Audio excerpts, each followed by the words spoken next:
Hello and welcome to Gundog Nation. This is Kenneth Witt, and I'm coming to you from Texas. I want you to know that Gundog Nation is more than just a podcast. It's a movement to unite those who want to watch a well-trained dog do what it's bred to do. Also, we are set out to try to encourage youth to get encouraged in the sport of gun dogs, whether it's hunting, competition, trials, hunt tests, all the above. This is a community of people that are united to preserve our heritage of gun dog ownership and also to be better gun dog owners. So if you'll stay tuned to all of our episodes, we're going to have people on here to educate you about training, about nutrition, health, anything that can make you a better gun dog owner. It's my pleasure to welcome our listeners, and please join our community. Purina Pro Plan. Here at Gundog Nation, we use Purina Pro Plan for our dogs. We actually use the Sport Performance Edition, which is 30% protein and 20% fat, the beef and bison. It contains glucosamine, omega-3s for their joints. It also contains amino acids for muscles and antioxidants. And it also has probiotics. It's guaranteed to have live probiotics in each serving. There's no artificial colors or flavors. We see the difference in our dogs. We see the difference in their coat, their performance, their endurance, and also in recovery. Be sure to use Purina Pro Plan dog food. The reputation speaks for itself. There's a reason that Purina has been around for such a long time. We suggest that you use it, and we are so proud to be sponsored by Purina Dog Food. All right, welcome back to Gundog Nation. I'm very honored today to have a guy on here that I've chased around for a while because he's so busy. And I think I probably ran into this gentleman. I was turned on to him probably back in 2015. He actually trained a dog for a while for me that I ended up really falling in love with and had for a long time. But anyway, he's no stranger to this gun dog world. Let me introduce Mr. Jeremy Moore. I appreciate Jeremy, it. how you doing? Tell us where you're at today. Hey, tell everybody who you are in case they don't know you. Yeah, sure. No, I appreciate you having me on. I'm up in Wisconsin. I'm up near Green Bay, and we're finally warming up a little bit. We've had a pretty cold stretch here, so I'm getting a little cabin fever myself to get out. But no, I appreciate you having me on. I apologize for the chasing to get on. I just like everybody else, man. These days we're just so busy. And I know I wanted to carve out time, and I appreciate your persistence with me because it's sometimes tough to get nailed down, but I appreciate you doing it. Hey, absolutely. Well, I know that you're an avid hunter too, and it's hunting season. It's hard getting guys in hunting season on the podcast. It is. Yep. It is for sure. It's too short of a window. Jeremy, one of the things that I think, at least in my mind, made you popular in this world, I mean, years back, I saw your products in Cabela's. Sure. So, yep. So was Antler training your first venture into gun dog training, or tell me how you got started? That'd be easier. Yeah. So for me, the dog training part started with gun dogs, and so it was, but just for myself. My mom and dad raised golden retrievers for years. And so they had a small kennel. My mom was kind of semi-retired and would have a litter a year. And so I grew up with Goldens, but, and that was my first hunting dogs. And then, but it was very like just for myself and trying to figure things out. I bought a lab when I was in college. So I went a year with a Golden to school. My parents let me take one to school. But I was going to school over on the western side of Wisconsin, and all my buddies were from Minnesota and big duck dog guys. So that was when I decided, well, I got to get a lab. So I bought my first lab at that point. That would have been in 2000. So, and that was where I really got more serious about training. And then I got into, I came across the British style of retriever, and I really liked it from a training perspective. That was the type of training that fit me best. So I bought my first one right out of school, right when I graduated. So it was about 2003 that I got my first one. And then I've had that since, and since bought dogs for many, many years. And that was really when I started training for people. For years I did it for just myself, and then started training for people because I worked construction and people knew about my dogs, just because I had dogs that I brought to work with me. And so they kind of were like, oh man, that's a real nice dog. And so I ended up just kind of taking dogs on, very small, just one at a time or whatever. And then, did that for a while. And then my shed training, I think the shed part of it for me, that was the start of our business. And so, I patented a product to help people train their own dogs, to find shed antlers. And I took that first dog of mine, actually, that first lab. She was quite a few years old. I mean, she was probably like 8 at the time. And so that would have been 2008, somewhere around there. And I started using her. I've always been a big deer hunter. And so I started using her to shed hunt with. I actually read a little article about it, and I was like, God, that'd be a great way to use my dog in addition to the gun dog stuff. So I did it. Then I got kind of serious about, I wanted to buy a puppy to train to do it. So I went and got a puppy, and I ran into a problem training the puppy. I used a real antler. She poked herself. She didn't like antlers. And here I had bought the dog to shed hunt with. And so I kind of, that was where the whole idea was to, why don't I do it similar to how I was training these gun dogs? I don't introduce gun dogs to birds. That's not how that's not the first thing I do with them. And so what I was doing was I created a problem, and then I had to try to go back and kind of patch that up. So the idea was, don't create the issue in the first place. Condition the shape of the antler, condition the smell of the antler, condition all that stuff incrementally, similar to how I would introduce a bird dog to birds, and or a gun dog to anything that were, from a waterfowl standpoint. And so that was the birth of Dogbone, which was a training products line, and I patented it, took it to market. That's what you would have seen in Cabela's and Bass Pro and those types of stores. And then from that, we kind of grew it. I developed a line of products for training dogs to find wounded deer. And because the idea was, I was really focused on deer hunting. I went through a stretch where I really got kind of obsessed. And so that helped me use the dogs, but also connect to the deer world part of it. So that was the initial kind of launch. And then over the years, we've grown the brand to cover more than just shed dogs and more than tracking dogs. And I'm a kind of guy that, like, if I find something that isn't quite right, if I'm using it and it's not quite right, I'm always thinking about, how could I make it a little bit better? What could I do to change this to fit exactly what I want it to do? And so I tinker with stuff all the time. And all of our products are things that I use, and most of them are things that I've changed a little bit to fit what I want best. And then the dogs kind of followed suit. So I've been able to, we realize that products are important, tools are important, but understanding how to use them is equally important. And if you don't know how to use them, the right tools won't help you. So our business model has really shifted towards help people understand how to use the products and give them good products to use. So that's kind of where it's brought us to here. I'd almost forgotten that, Jeremy. I had studied your tracking program and used those products too. Sure. Yep. Because I was, like you, I was a deer hunter, which led me into shed hunting to do something in the off season. To me, it was a good way to scout for deer. Yeah, totally. Totally. You find some big antlers that's just been shed. There's a big deer in that area, and and it kept me in shape, my dog's in shape, so now. I know you have, just from listening to a podcast you have some other products since I was following your deer stuff. What are those products? Or something I can't remember that you had made that I was unaware of. In the dog world or in the deer world? In the deer hunting world. So yeah, we've got another brand. When I patented the shed training products for Dogbone, at the same time I wrote a patent for, it's a brand that we call Hodag, but it's a scent communication line of products for whitetails. And it's something that we're such a small business. And for us, it was an incremental thing where we were able to gain distribution at retail. We were able to create a brand to kind of start generating some income to support itself. And then we kind of sat on our deer line of products, which is branded a different brand. It's branded Hodag.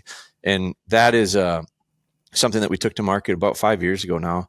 We started out with one simple product that we called the licking stick. We've grown it to the licking branch, the hemp scent rope.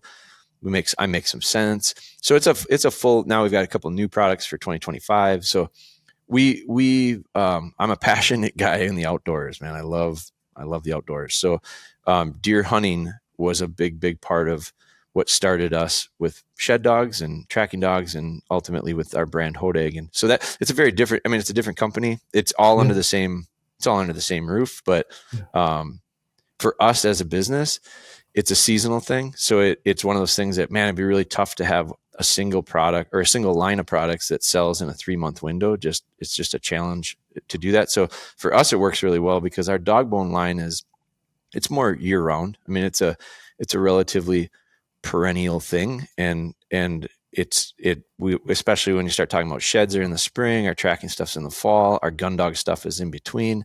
So we've grown our business to be, it's a little more manageable for us from a financial standpoint, just because we have income throughout the year for it. So it's total small business problems that we deal with, and but we're a real small group. I've got a business partner, a friend of mine from high school. He bought in a couple years into it. I was to the point where I needed more from a lot of perspectives, and so my buddy at the time, we were talking through it, and he had a real interest in it. And so we've partnered. And then we've got a team of, I think we got 7 full-time people right now, and a couple part-time people. So we're a real small business, but we're like the classic story, man. We had packaging parties where people would come over. We'd have friends come over and buy a beer to help us package our stuff when we get big orders. And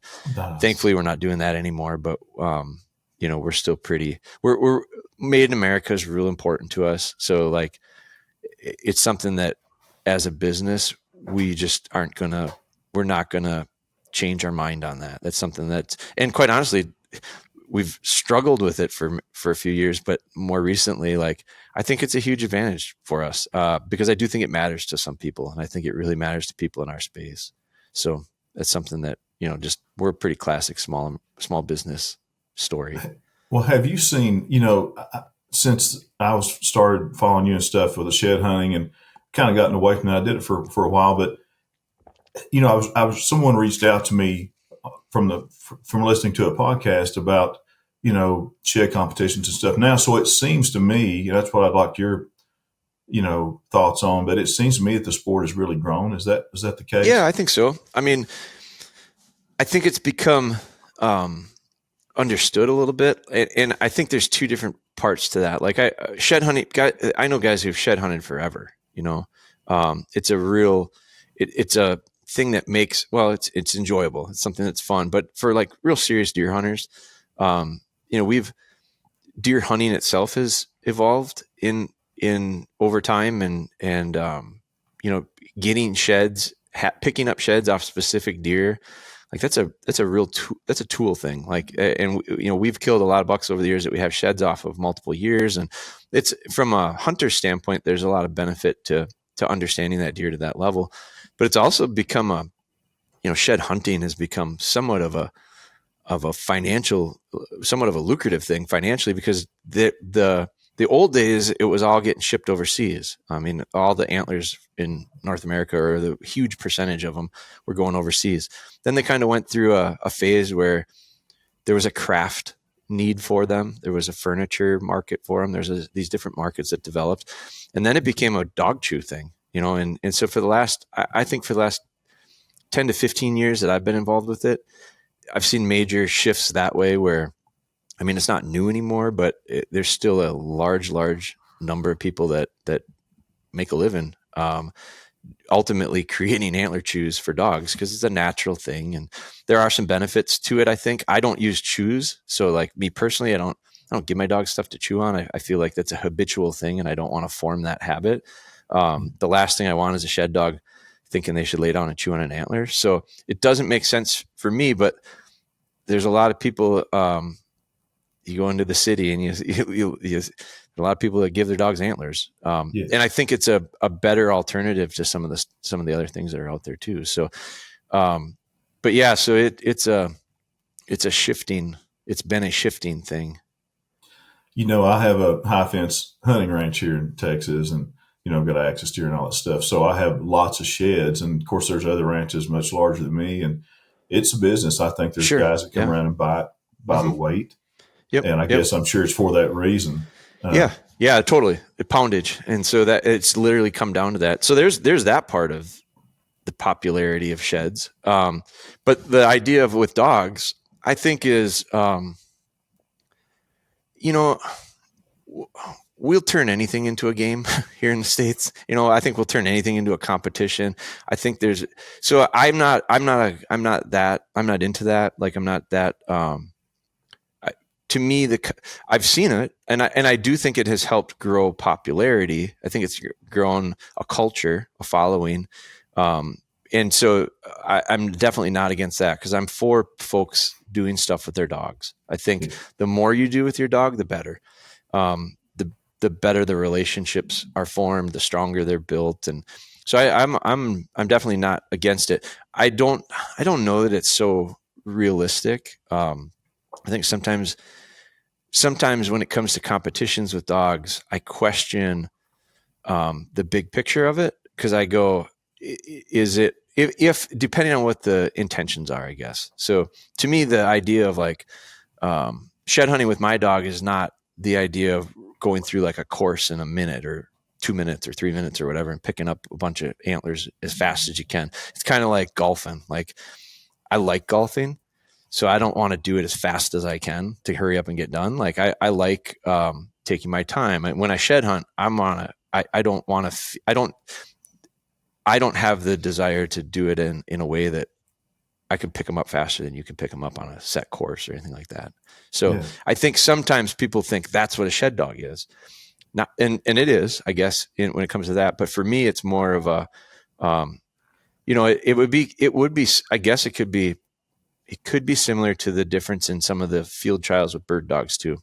Like a planted quail trial, I don't have a lot of interest in, and I'm not against it. I think it's a necessary thing, because I don't think there's a lot of wild birds out there. And so if you want to continue to do field trials for bird dogs, you're going to have to figure out a way to make that work. And I got involved with some stuff more recent years with cover dogs, which would be wild bird, grouse and woodcock primarily, but there's some other wild bird trials out there too. But walking trials where the handler walks, and a lot of times the judges walk, but it's wild birds. And to me, that is still not the same. It's not the same as hunting.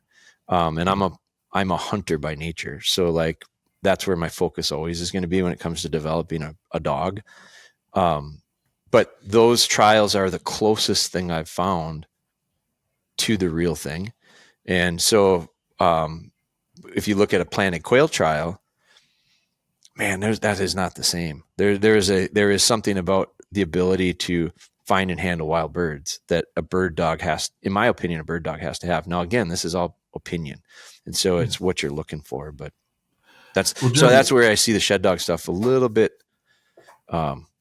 It's a competition, and it gets people involved, and I actually think it's a great, like, almost like a stepping stone too, to get people started, because it's a community type thing. Yeah. Jeremy, since I was following you, maybe I'm wrong here. Maybe you were always an upland hunter, but from listening to some of your podcasts, I know that now you don't just have labs anymore. I think you have English setters. Yeah. I just, I've always hunted upland. And so, when I was younger, we did it with our Goldens. That was, we went to Iowa, then we went from Iowa to South Dakota, from South Dakota to North Dakota over about a 15-20 year window there that I was involved with it, but my dad was doing it with his buddies before that. And so we always had flushing dogs, a lot of retrievers. A couple guys in the group had pointy dogs. They were versatile dogs. But we had primarily flushing dogs. And so that's what that was my idea of what a bird dog was a golden flushing pheasants. But I'm from northern Wisconsin, and grouse is the bird there. I mean, it's not, we don't really have, there maybe are some wild pheasants in Wisconsin, but it wasn't something that I was hunting. But but it was grouse. And I got away from it because there's only so much time in the fall. And I got really heavy into gun dog stuff, meaning waterfowl, ducks and geese. And so that was a window of my life. And I was really heavy into whitetails, and that was a real window of my life. And I got to the point where I get a little obsessed with stuff, and I have a hard time just kind of doing it halfway. So I would, when I got into whatever that was, it was like, that was my focus. And so it was stuff that I realized the deer part of it for me didn't allow me to have the dog involvement. That's why I went to the shed dog stuff. That's why I got involved with the tracking stuff, because it was a way for me to kind of mesh those two. But I got back into the grouse hunting stuff because my parents actually moved back up north where I was born, and they retired up there, and my wife and I, we got a cabin up there. So we've spent a lot more time up there in the last 5 or 6 years now. And so I started grouse hunting a lot more, and I was doing it with my labs, and real effective. I mean, it's Really? the most effective way, I think, to kill birds. And when I first started doing it, that's what I wanted to do, I wanted to shoot birds. But I've come to realize there's so it sounds funny, but if you're a trout fisherman, if you go in a creek and you catch a brook trout on a hook and a worm, or you go in a creek and you catch on a dry fly, it's the same fish in the same water, but it's two very different experiences. And so I realized that shooting grouse over my flushing dogs was fun and effective, but I had some buddies that had pointing breeds, setters and pointers, and I decided, God, I'd really like to try that. And I did, and I got kind of hooked by it. And then I realized, man, this is a very different experience, and I liked it. And so I ended up with a setter. I waited a few years. I looked for a few years for the right one, and ended up getting one, and have gotten pretty interested in it, real interested in it. It's made me a better retriever trainer working with bird dogs, because totally different process. You rely so heavily on the dog with the bird dogs. You rely so heavily on their natural, real instincts. It's very genetic. Now, retrievers, I think, are very genetic too. And I've gotten pretty deep into genetics with retrievers too. And although I think there's similarities, the differences are what we ask of them. I think these bird dogs, we allow and we encourage and want this independence. We want them to work independently, but when I say that, it's at a distance, and it's, they have a job to do. Bird finding is a skill that is not every dog has it. And to be able to find wild birds is a real, it's a real skill. And so, and they don't all have it equally. And so, but at the same time, they still have to be connected to you. It's just at a much greater distance. And so these retrievers, I feel like we've gotten to be such controlling handlers for many reasons, myself included. And I realized I'm better off giving up a little bit of that and really finding more balance in the idea of dependency and independency. And so I look at it differently, and I feel like I've changed my mindset a little bit when it comes to the retriever training stuff because of the bird dog. And I think the bird dog stuff that I'm studying, because it's all pretty new to me, I've realized that I can take a lot of the gun dog stuff and use it to my advantage in that bird dog world, because I probably it's this idea of, I do think we're always just trying to search for balance. And I feel like a lot of the bird dog stuff is very extreme on one side, and the gun dog stuff is real extreme on the other side. And I think we have tendencies as handlers to get real deeply entrenched in whichever side we're on. And I feel like seeing the other side and understanding the other side, the value that's there, not necessarily doing it exactly that way, but doing a little bit of it, steal a little bit of it and bring it over there. And then I'm just kind of moving my way back and forth in the middle. And that's where it's that these setters are teaching me a lot. And so I'm excited about it. I'm real excited about it. Jeremy, what do you look for in a setter that you want to be? Everybody's got their own taste, right? Sure. And the Yeah. things that they love. But for you, what makes a setter a rock star? What traits do you want to see in that dog? Mm, I'm still trying to figure that out. I think I like. I don't even think this is. I don't think you would. I could get. I'll give you my best answer on it, but it might change in a year, and it might be, and it's probably different now than it was 2 years ago. But I don't know that I could. I don't know that I would say it's exclusively for setters either. But I like a dog that's smart. I like a dog that's really intelligent, and so I do think that there's a lot of I used to talk about biddability, like willingness to please. To me, that was a real important thing with a retriever.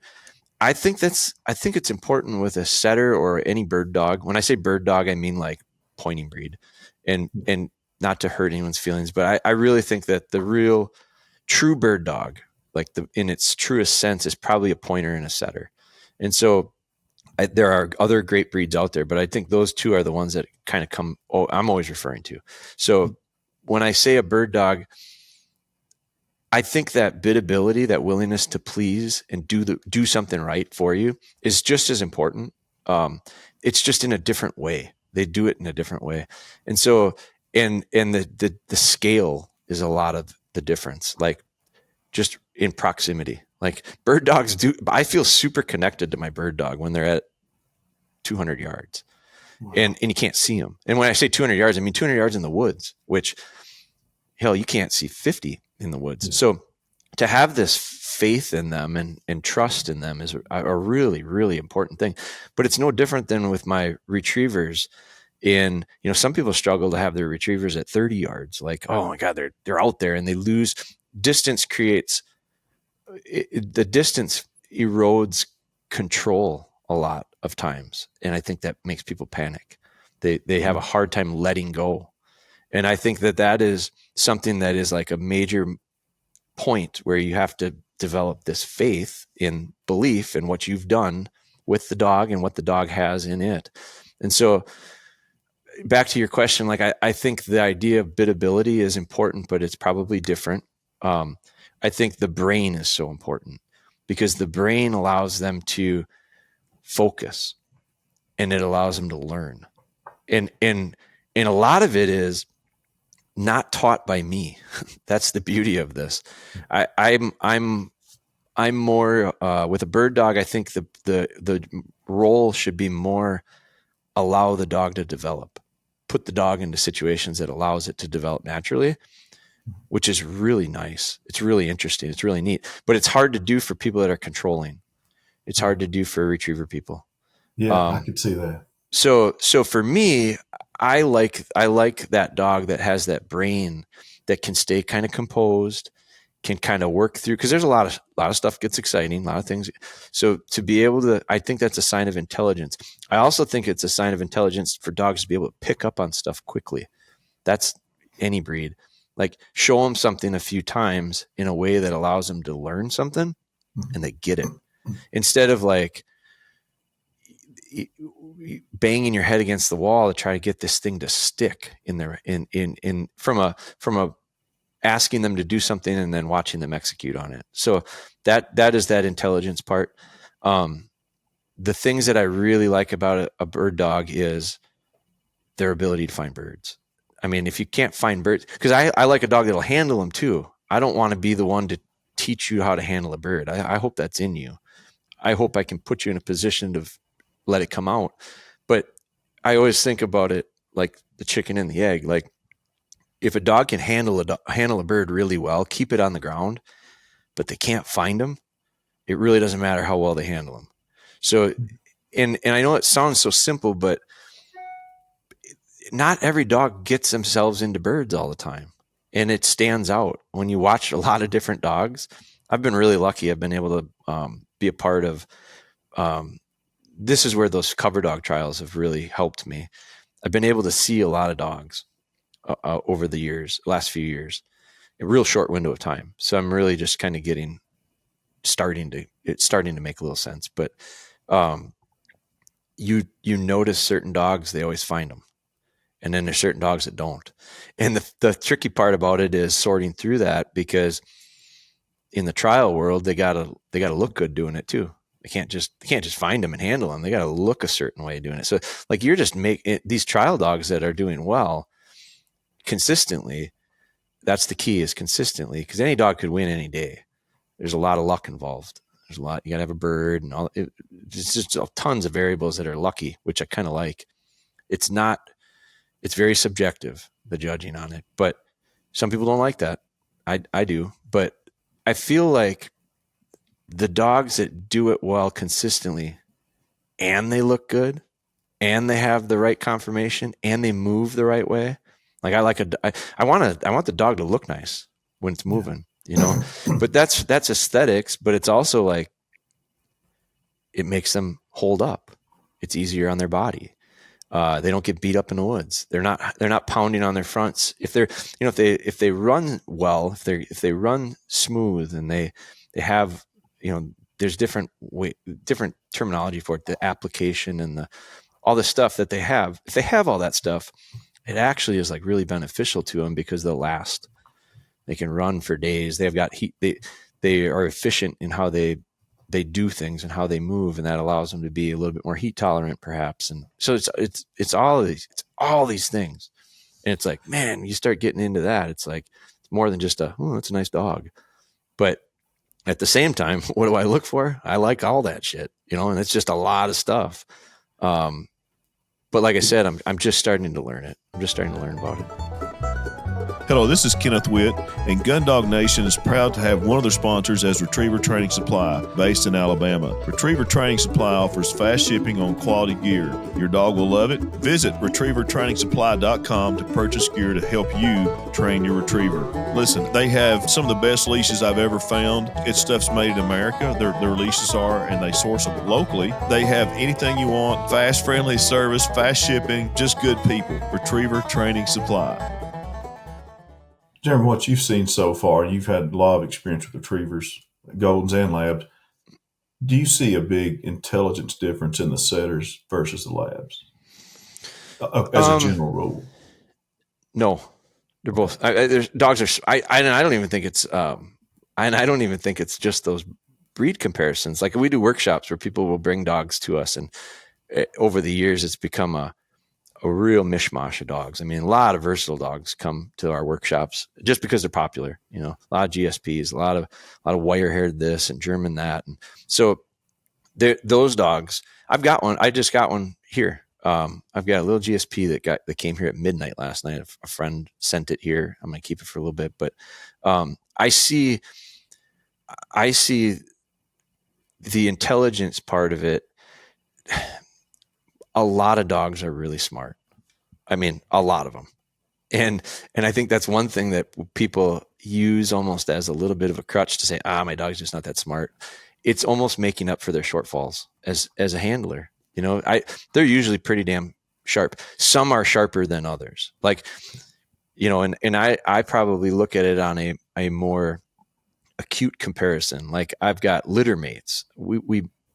I keep, whenever we have a litter, I keep a couple pups out of it, and at a minimum start them, because I just feel like that's so important for me to understand what we're doing, why we're doing it, what we should change, what I like, what I don't like.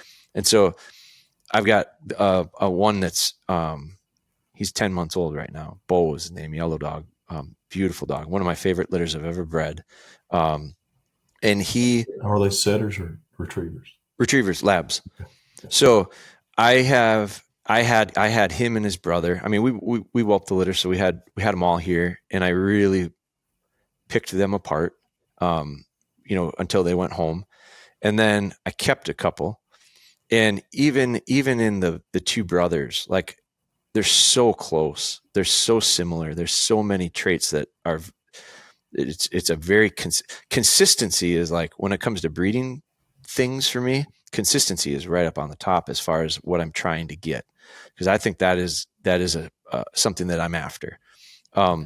And these dogs were really, really close as far as the whole litter, but one of them that I have right now, Bo, versus his brother Luke was Luke took 3 times to pick up on something. Bo would get it in 1. And it was, most people would have said, if I didn't have Bo, I would have said Luke is very smart, very, very sharp dog, because he is. But it took him 3 times and it took his brother 1 most of the time. And that was like consistent with everything we did. And 3 times to teach a dog something and they pick up on it in 3 times is pretty damn good. Because I've had some that it's like, it can take weeks, it can take a lot of repetition to figure out how to just get something to stick. But there's a difference in those 2 dogs. I noticed it, and it's stuff that, so I like that. To me, that both those dogs are really smart, but one just had a tendency to pick up on stuff. Now, I only had him till he was about 6 or 7 months old. So for me to say, I won't say that, well, Bo's smarter than Luke, because Bo picked up on stuff a little bit quicker for 4 months of his life. So what? Talk to me when they're 3. Like, I feel like I can't make those judgments that quickly because things can change, but so I've done that. I've had 2 pups from different litters, basically the same age, trained them. And this female was like a genius, like you say, one time. Sure. The male, for a while, I thought this dog was special ed. I was like, what is wrong with this dog? And he ended up being really solid later on. But if I'd made a determination at that time, I'd have made a big mistake. Right. And that's just, I think a lot of people make their judgments a little early when it comes to stuff. And so I just feel like, back to your question about which ones are smarter, I would say most dogs are smart. The ones that would get accused of not being smart are usually, I'm not saying the handler isn't smart. I'm saying the handler doesn't know how to communicate well with them. Yeah. And because I see it when folks bring their dogs here. Every time my buddies that help me out with the workshop, there's a conversation that takes place after the workshop. It's a 3-day thing, and it's a lot. We put a lot into it, and by the time we're done, we're exhausted. And we usually talk a couple of days later, and almost always the conversation is, "What a great group of dogs! What a great group of dogs!" Well, I don't think it's a coincidence that they all are just great dogs coming here. I think it's most dogs are pretty great, have the capability of being pretty great. We just don't always foster it the right way, which is why we do the workshops, which is why we try to do the training stuff that we do, is to try to help folks kind of, and if there's a missing piece to it all, it's the idea of patience. Most people just lack patience. Amen. So, Jeremy, I'm going to put you on the spot and ask you something that's just personal for me. I've been interested in one breed, and I've had people on here. I had a guy on here that took one to the Grand, but the Drakkar, the long hair, or the wire hair. German. Yep. They seem to be just like crazy versatile. And I've talked to guys that's had some that seem like a dog can go to waterfowl upland and then go, hunt predators and stuff, which is apparently what they do in Europe. And maybe you don't want to completely, I know you train different breeds sometimes, but what do you feel about those dogs? Because I'm really interested. You're trying to get me in trouble here. Yeah, I know. You can plead the fifth. I'll pull the lawyer out. No, what's your thoughts? If you don't mind. So I think it is, I'll preface it with, it's all preferential. Like, it's all preference. What fits you? What fits your style? Fits your hunting style? What fits your training style? What fits your lifestyle? Those are the biggest questions. Like, that's the answer to the question of what kind of dog should I get? So for me personally, and I'm not, I will, some people won't appreciate this. Some people will appreciate it because they'll go, yeah, he's being honest. And I think that's important. I've seen a bunch of them, and I've seen a bunch of them that are really, really good. And I not necessarily the specific Drahts or the wire hairs or the Deutsch Cruisers and all this, all these things, they all, I don't even know all the names of them. I don't know I don't know what makes the difference. This one's got a tattoo and that one doesn't. But so I don't know. I'm putting it out there. I don't know that much about them, but I've seen the versatile dogs, the NAVHDA type dogs, which there are a common thread with most of those. And I think that some of them, so this is where the specifics come into it for breeding for me. Because I just don't know I don't know that it's possible to get greatness, like, and I mean a greatness of like eliteness in everything. Hell, we're trying to accomplish that with retrievers in a very specific way. I've been doing that for a while now, and I'm doing my damnedest to try to really dial into something that I really, really like. Gotten closer in the big picture, but I've had some that didn't work, and I've had some that were way better than others. And but I'm looking at trying to get a retriever, to do retriever stuff. And I'm really, and I'm not doing it by myself. There's a million other people out here trying to really dial into this. Bird dog guys are the same way. These guys have for hundreds of years, I've been trying to get these dogs to get really good at certain things that are specifically pointing dog stuff.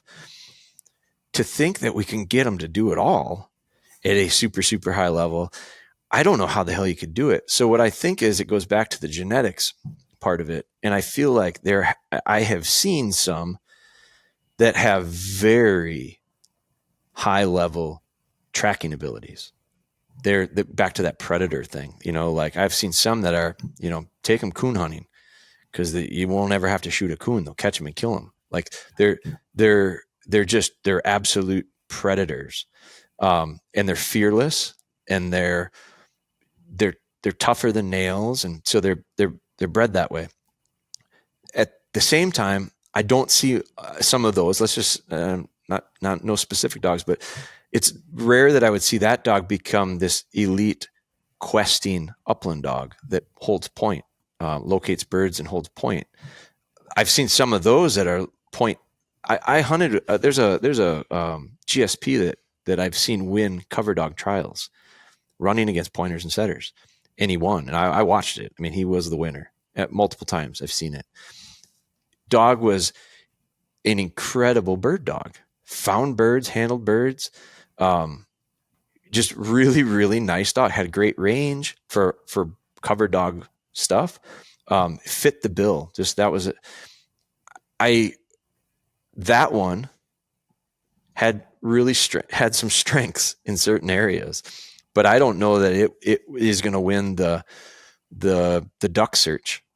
I don't know if he'll even do a duck search. I don't know if he'll track big game. I don't know if he's going to pick fur. I don't know. But I feel like those German dogs do a lot of stuff really good. I don't know if and I think that oftentimes they're tipped one way or the other. They're either really strong bird dogs, or they're good trackers, or they're good gun dogs, like a waterfowl type gun dog, steady dog that way. So that's what I have seen. But, I feel like those dogs are built like they're guns and they're vehicles, and they're, Germans are Germans.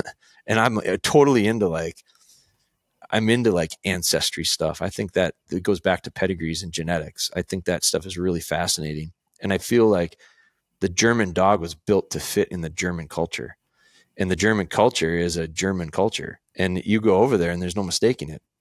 They build tanks. You look at a German made anything. It's solid. It's utilitarian. It's going to be, I think their dogs are similar to that, That's interesting. I like that answer. That's why I asked you that. I figured you would have it. And then that really helps me think about that too. And I've, just to give a little quick example, I was in Alabama doing a short quail hunt. We had two highly trained setters and one of those German long hairs, which are very rare. I've never seen one. It looks like a giant boykin. Sure. Same color, and just bigger. Probably, I'd say a 65-pound dog, maybe something like that. Anyway, we shot quail, and these setters, who were good dogs, this weren't finding the birds, and that long hair was retrieving those birds back. It found every single one we shot. And I just couldn't believe that. And that guy really not giving any training. Game finders and probably really strong retriever. I find that a lot of the bird dogs don't necessarily have that Some of them do, but not to the degree of the retrievers. I mean, even some of the bird dog guys I know go, "Oh, it's a really good retriever," and I've seen it, and I go, "That's a really good retriever." It'll pick it up and it'll kind of get it back to you. But I think the definition of a retriever is different based on different people's what they think that is. But some of the I feel like the GSP is an interesting one because, and maybe I shouldn't even go here, but like German dogs, like this little GSP that came in is black. That's here. It's a black dog with a little white spot, a little white chest mark on it. The one that I saw win in the cover dog stuff is liver and roan, I think they call it, or it's real dark. It's ticked real heavy. And I feel like when you look at some of those German dogs, they're dark. They have a distinct look to them if you go back to Europe, if you go back to Germany or any of those countries over there that are producing those types of dogs. But you look at the American ones, there's a lot of white ones. And, everybody knows kind of the stories behind that. But, and I just hear stuff, but, and I'm sure there's truth to it because we've changed them. We Americanize everything. We Americanize everything, and we should, because we're Americans and we use it differently than Europeans do. So I'm not against it, but I think we have to be open to it. We've Americanized the British Lab. Like I don't think it's a different topic, but I feel like you see these white GSPs. There's a lot of pointer in them. Those ones really point. Well, we have white pointers, and so if you look at that, to me, I look at it and I go, if I want a pointer, I'm going to get a pointer. That's one of the things for me was if I want a retriever, I get a retriever. If I want a pointer, I'll get a pointer. But I think there is this spot for the person that wants a dog that can do everything. And those types of dogs can, and it's been proven time and time again, they can. And it's just a different, but that's back to that preference. What do you want to do and how you want to do it? Yeah, no, I like that. I come from protection dog background, Schutzhund, for years, and I the dogs that I use for that, and I still do it, are overseas bloodlines. Sure, I just find more consistency and workability from that. I have Dobermans now. They're actually Italian background. Sure, but but you're right, and I can look at a Doberman in the States, and I can tell you an American Doberman or show Doberman in them, just like you. I mean, it's easy. Yeah, And the same I did for years. I did Shepherds, and my Shepherds from overseas were working line, mostly like sable color. 65 pounds is a big male. Yeah. You see American Shepherd, they're going to be big. Yeah. Oh yeah. Yeah, totally. Now, Jeremy, with all your ventures that you have going, and first of all, I'm going to say this, I'm going to give you some props, but you trained a dog for me 10 years ago. And one of the things I really appreciated that you did, and it showed when I got the dog back, you and your wife would send pictures of the dog in your car, at the store, Sure. in the house. That dog was so socialized, and it was so obvious that you spent so much time, individual time with that dog beyond just teaching it to sit, stay, and that kind of stuff, that it was amazing when I got it. I couldn't believe it. And you honestly didn't keep that dog very long. No. Because I had done some training and I wanted to do some finish training, but I wanted you to help. I didn't feel confident yet to do shed training, and that's one of the things I wanted. But you did so much more than that, and I really respect you for that. It's obvious that you didn't have 40 dogs in your kennel. I mean, I don't know that you had a couple or whatever, and that's not my business. But it was just obvious that this dog got a lot of attention. Sure. Yeah, that's how so we're not a kennel. We're not and I don't have anything against kennels. I think it's a need. There's a need for them. Yeah. Yes.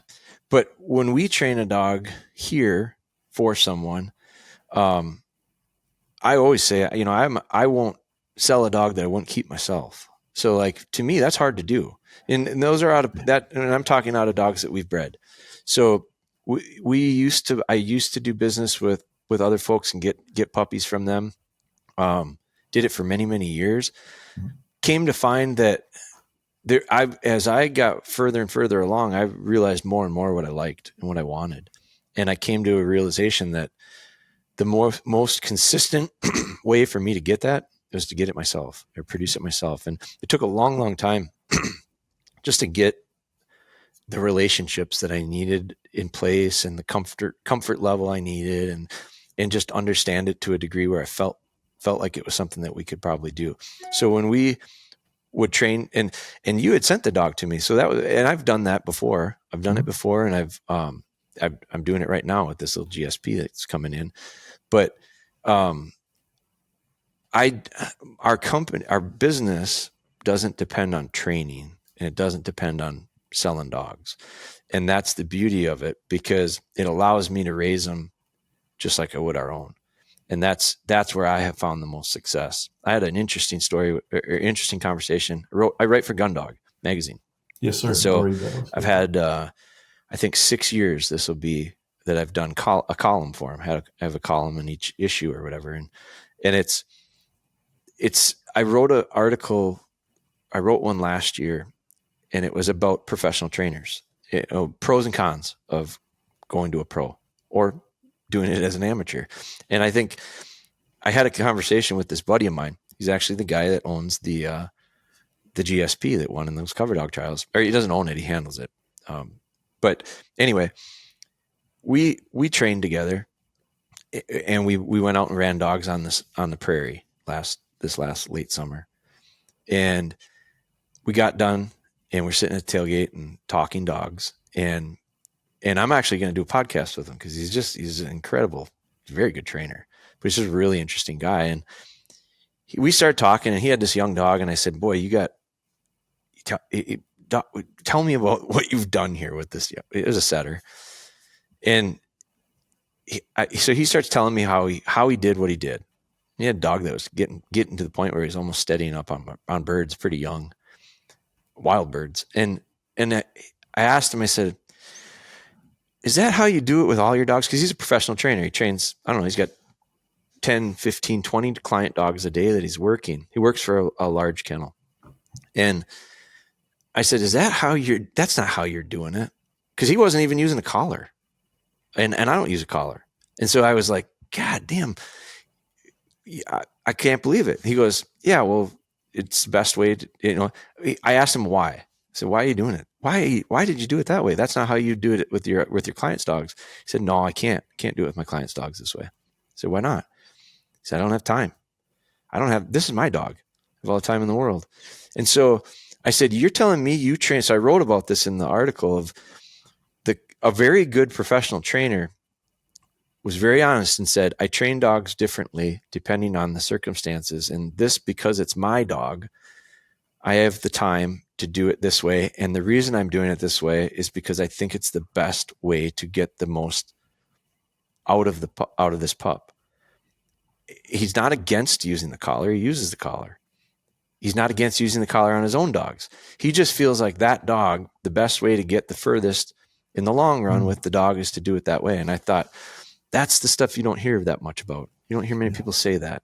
I think we've become a real systematic. We like systems. We like methods. We like following 1, 2, 3 steps. We like that. And so I feel like when I train a dog here for a client, there is not one set way I'm doing it, because I'm training them like I would my own dogs. And each one of now I have a very similar path, I would say, that I take. I've gotten pretty comfortable with that over the years, but I don't have there's no system here. There's no set way. It's each dog. We work with the dog. We take what the dog gives us, and then we work with that. And so I feel like when someone sends a dog to me, like in the case where you sent, what year was that I had Kimber? I think it was early 2015. Yeah. So 9 years ago, like 10 years ago, let's say. Yeah. I probably I remember working with her, and I only had her for a few months. Yeah. And she was a Wild Rose purchase too, Jeremy, just to refresh you.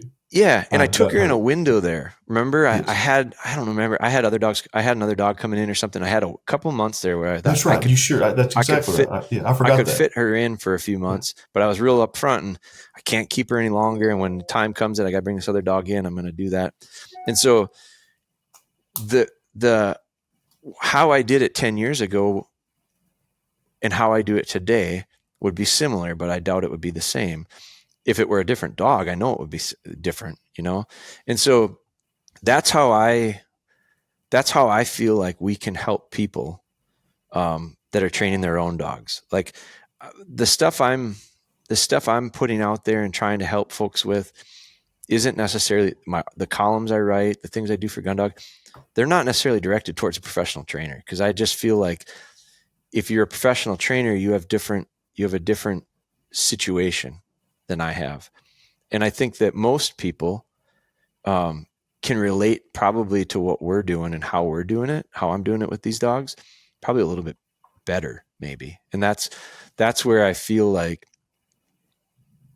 that's where I hope anyway, that we can help more people, because I don't need to share the every book that's been, I've read a bunch of them too, and like to regurgitate the books and the methods and the thises and that's, a lot of those books and methods and all that stuff was put together by professional trainers. And those professional trainers do that for a reason, because the situation that they're in, a lot of times that's what they have to do in order to be able to have a business the way they have the business. Most people aren't facing those same things. Are there similarities? For sure. But I don't think it's this cookie cutter thing. I don't think it's this, buy the package deal type thing. Yeah.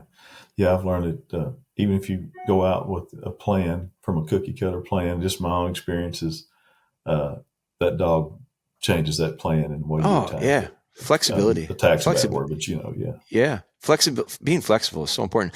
And the beauty of the professional trainer is they condense so much experience into a short period of time that they just kind of like accelerate the opportunities to understand when and where to pivot.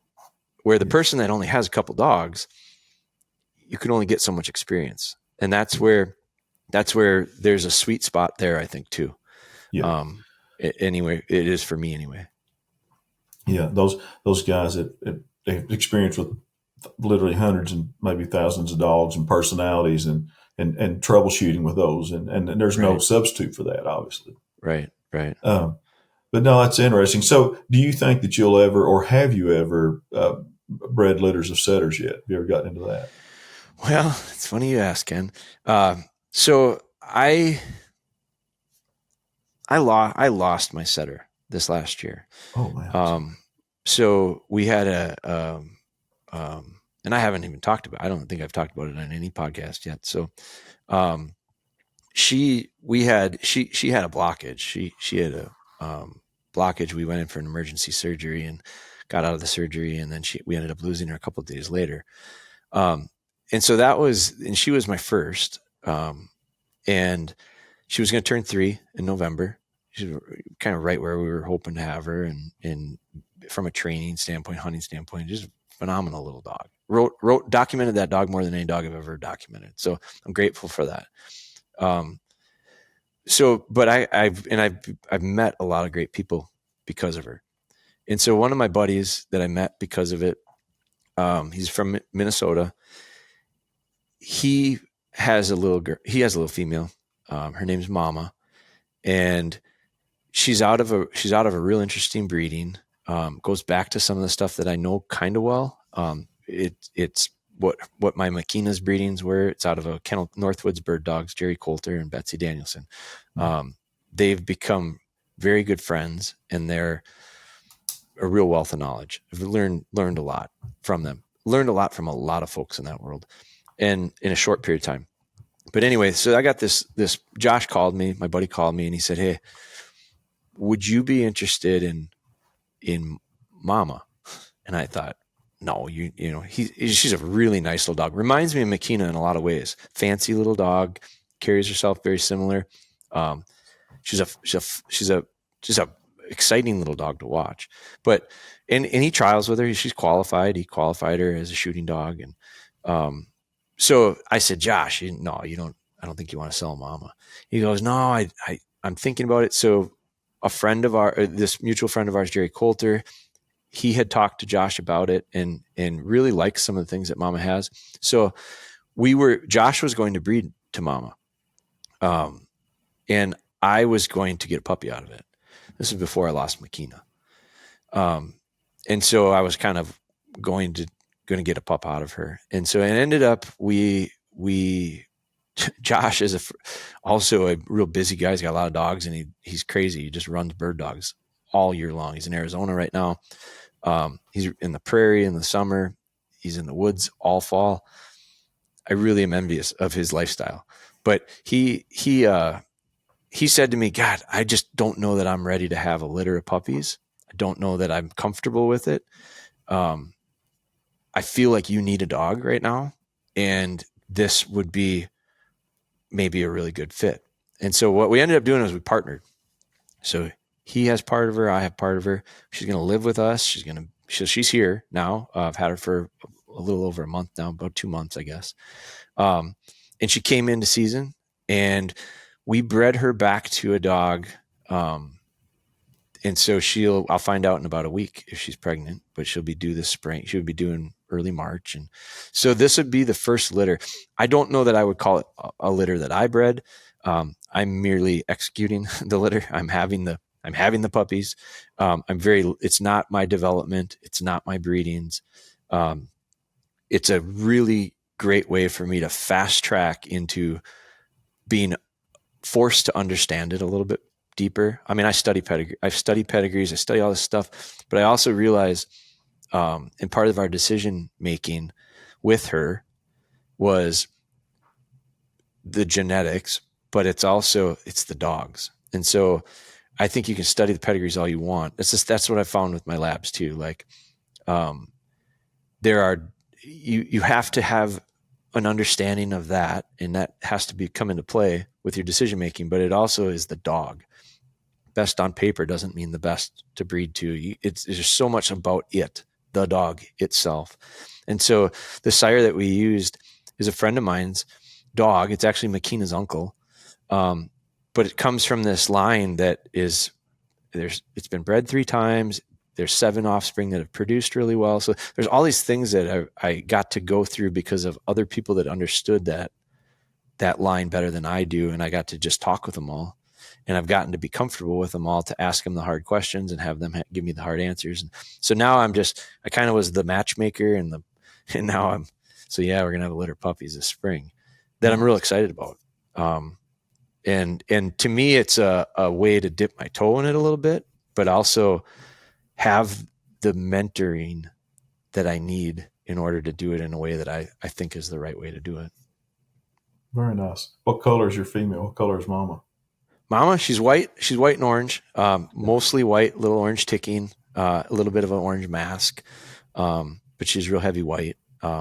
Beautiful little dog. 32 pounds. So she's a little on the smaller side. Yeah. But Makina was too. And I like that.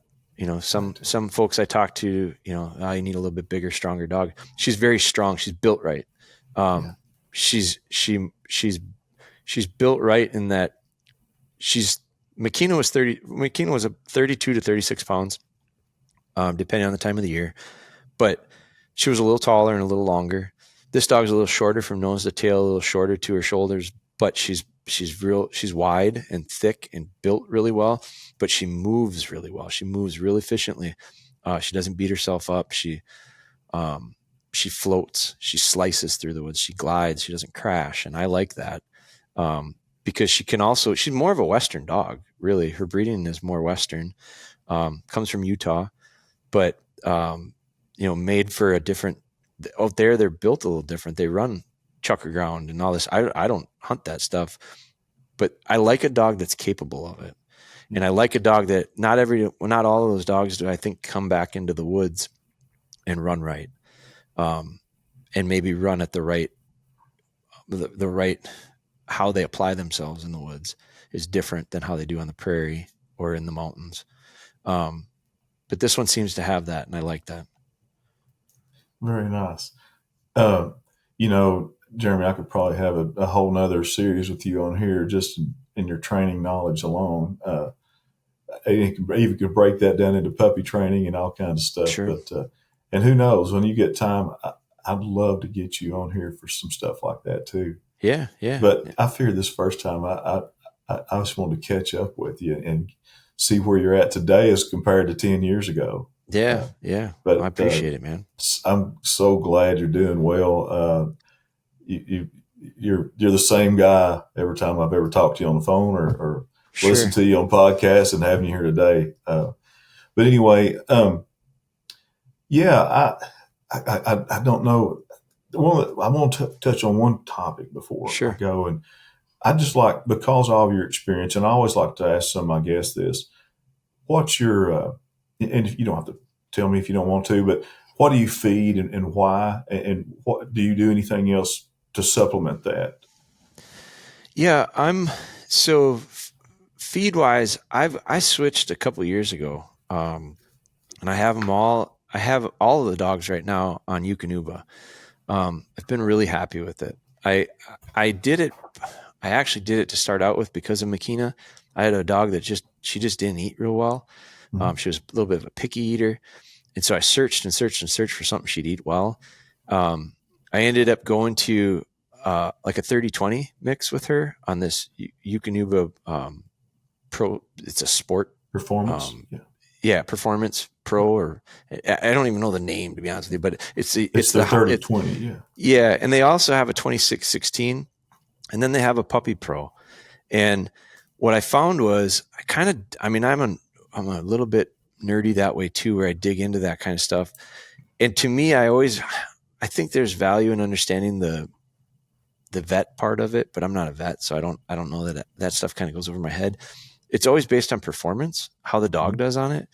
And so what I liked about it was first off, she ate it. So I was pretty happy with that.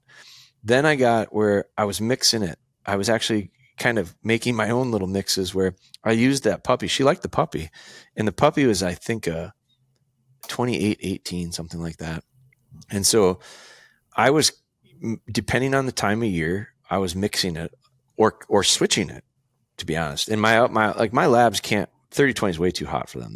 Their metabolism is slower. It's just not going to work for them. 26-16 works for them. So I had them on 26-16. I ended up switching because I had the ability to switch. And if I switched mixes, I saw zero issue with my dog's stomachs. So it allowed me to make changes throughout the year, especially with Makina, the setter, accordingly to what her activity level is going to be, and no issues. Never. They stomached it really well. And so I never saw a negative effect as far as when I switched.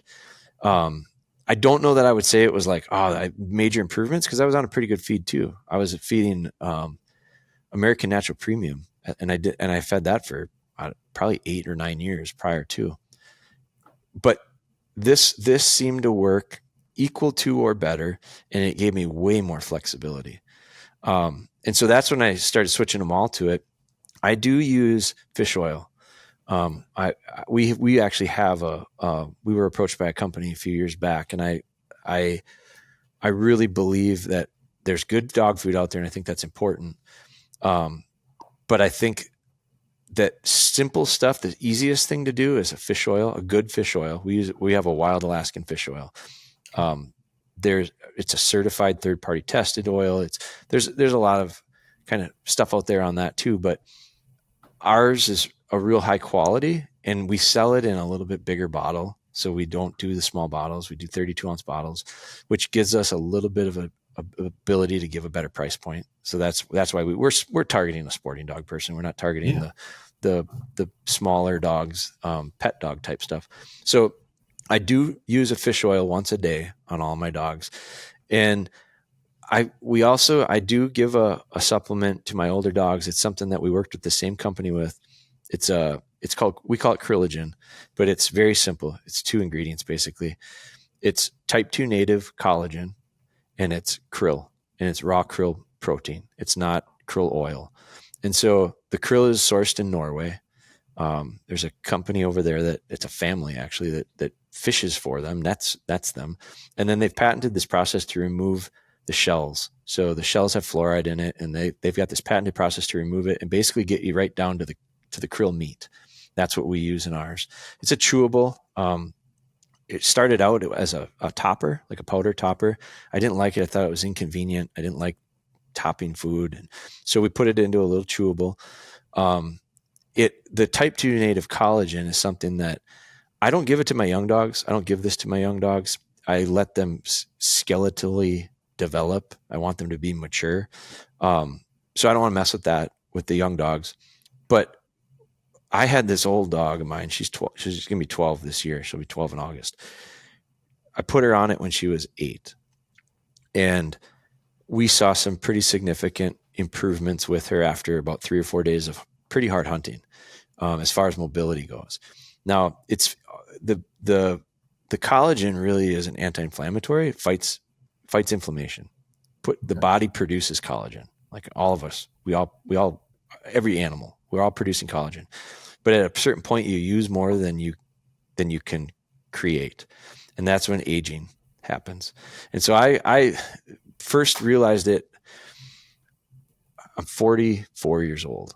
I'll be 45 next month.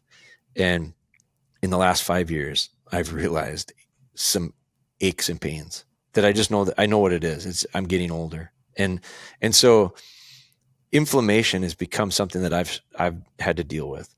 And it's the first time it hit me of, God damn, these dogs are definitely dealing with it, have been dealing with it. And so that's part of why I realized, God, that's why this is so important. This is why this stuff works. But the difference between collagen, type 2 native collagen, and type 1, type 3 peptides, those are broken chain molecules, and they just get absorbed into the body different. So like a peptide would be absorbed in your stomach. This type 2 native gets through your stomach. It doesn't get broken down. And so it gets absorbed into the bloodstream direct, and then it's used differently by the body. And so it's used, I think, it's more prone to help you with the inflammation type symptoms and improve on things like that than it is. Peptides are good for you. Helps with skin, helps with hair, helps with nails. I mean, I got to trim my dog's nails a lot more often since I have them on this. I'm willing to do that because everything else on the outside, everything's really good, looks really good. Mm-hmm. And to me, this is the vet part. I'm not a vet, so I don't know if I understand why. But when I see a healthy dog on the outside, I recognize he's very likely healthy on the inside. And that's the part that I go, I can speak to personal stuff. I have a whole bunch of people that have given me some testimonials of it helped me with this, it helped me with that. I had this one lady that came to a workshop, had this setter that had real stained tear ducts, old dog, 13-year-old dog. But she gave it to the dog because it was real weak in its hindquarters. It was real shaky in its hindquarters. And in a relatively short period of time, she called me and said, I'm seeing improvement. I said, there's no way. It takes 90 days to load the collagen into the body. So I knew it wasn't, I thought, she's going to tell me it fixed those legs. I couldn't have. She said, no, the legs are about, nothing. I haven't seen any change there. But the tear duct staining stopped. Like right after I started, well, that's the krill.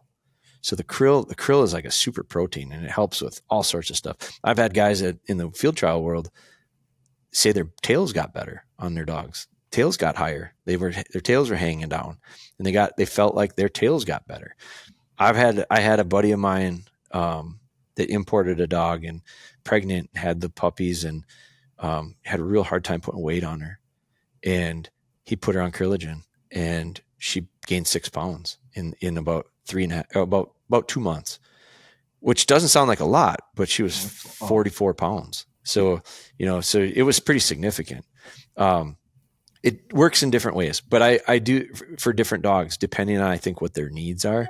So, but that's something I do think that those types of things are important. like I said, I don't know that I can explain it all to you, but I can certainly tell you a bunch of stories of success that we've had with it. So, Jeremy, tell the listeners. I know you've got your own podcast, but let's get it out here. How could someone like me get the fish oil? Where would we go to find and purchase those products? Our website is probably the easiest, dogbonehunter.com. That's probably the easiest. Amazon, we do sell it on Amazon. I think a lot of people are like, oh, Amazon.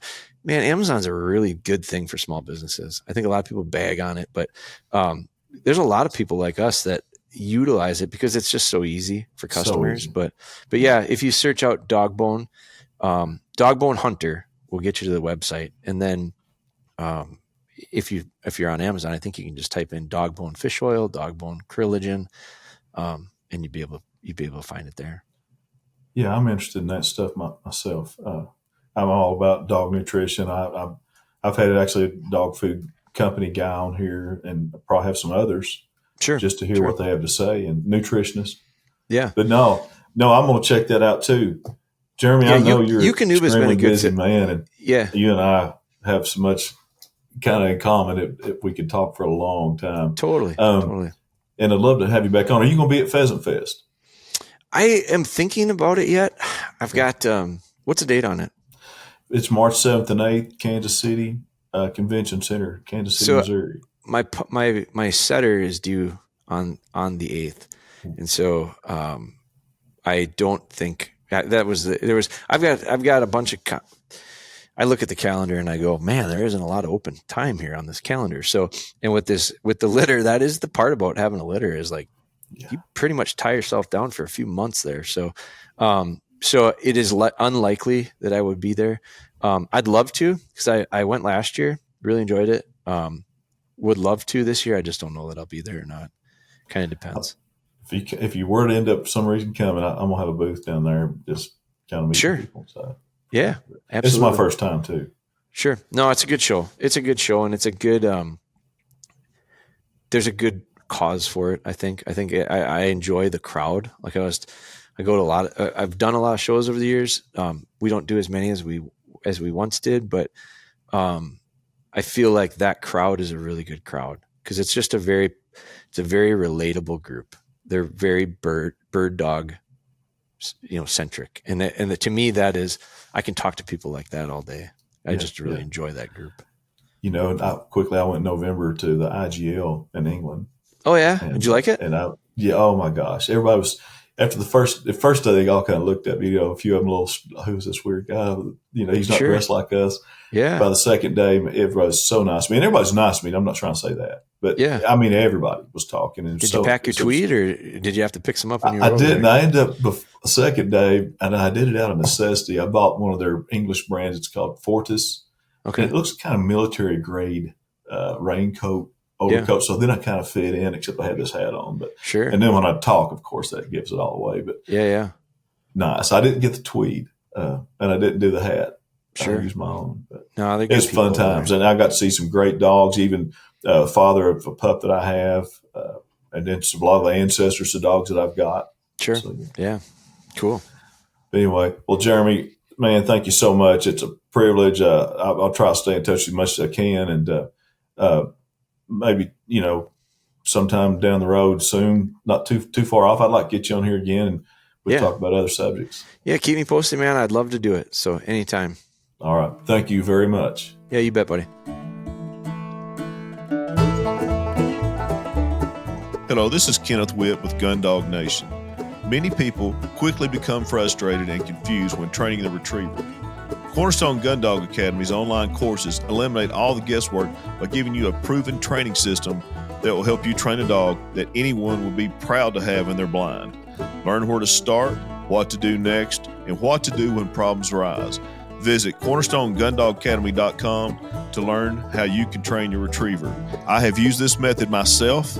I have been through it a couple times with different dogs. I refer back to it lots of times when I'm trying to get dogs freshened back up for hunt test season. I highly recommend them. I have actually been a subscribed member of Cornerstone Gundog Academy since 2016, and I would suggest anyone use it. I highly recommend it. They have an app that you can get to on your phone. You can do it from your phone, your laptop. You can't get any more convenient than that. I've used it, it's proven and tried, and I know literally hundreds of people that have done the same thing that I've talked to. Visit CornerstoneGunDogAcademy.com and learn how to train your own retriever.